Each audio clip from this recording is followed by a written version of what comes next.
My dear friends, welcome to Uncaged Zootours. If you are new to the channel and love animals, I recommend and appreciate hitting the like and subscribe buttons and the bell icon to join me on my tours.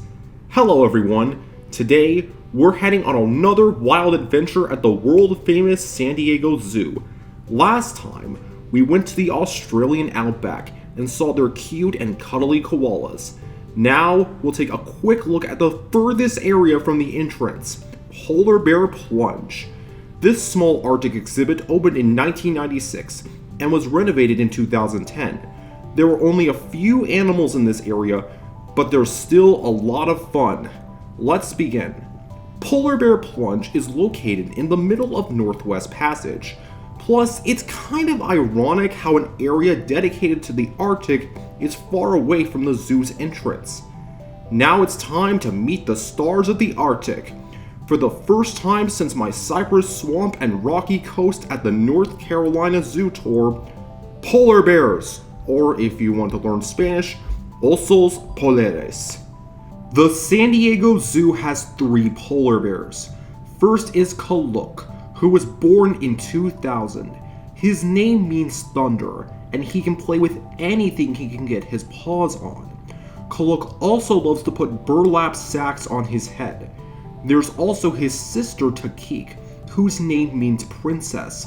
Her smart and curious personality has made her an excellent candidate for many of the zoo's conservation projects.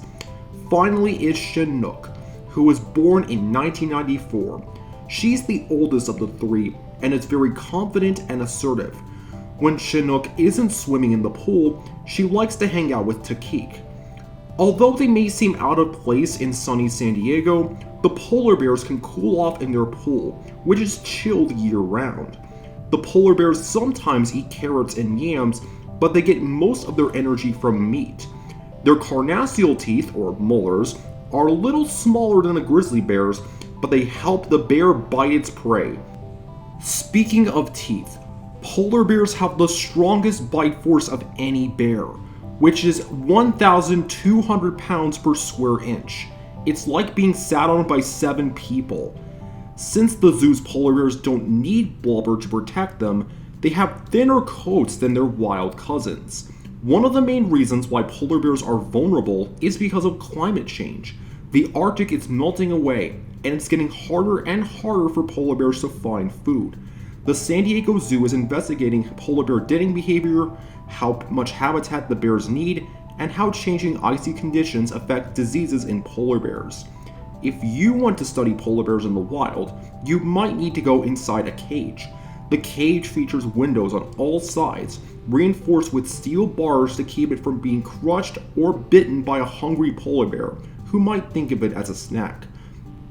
Unlike grizzly bears, polar bears don't hibernate, but their bodies do slow down.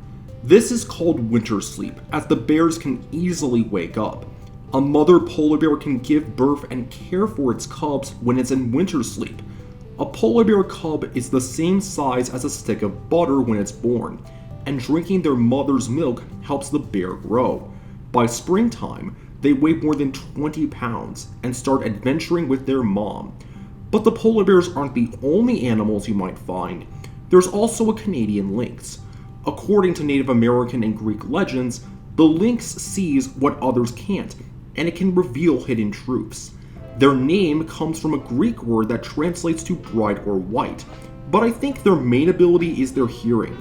If you want to learn more about the Canadian lynx, please refer to my Queen Zoo Part 1 tour. Finally is our first black-billed magpie.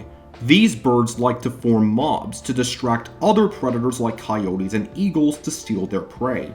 Like crows, magpies are smart, as they can hide objects and then remember where to find them. Their name comes from the fact that they can eat food that isn't edible. You might also see a walk-through aviary that has Arctic birds, but it was closed. And that wraps up our second tour of the world-famous San Diego Zoo. I would also recommend signing up for the Underwater Wonders encounter to see the polar bears when they first come out in the morning. It costs $92 per person, and it's definitely worth the experience. You're going to love the next 2 tours of this famous zoo because they will be a back-to-back 2-parter of the award-winning and iconic Africa Rocks. We'll not only go behind the scenes to see penguins, but we'll also see an aardvark getting fed, more leopards, vervet monkeys, bee eaters, a serval, dwarf mongooses, hyraxes, and a chiefaka. Since I talked about polar bears, I feel like today's question should be about Arctic animals.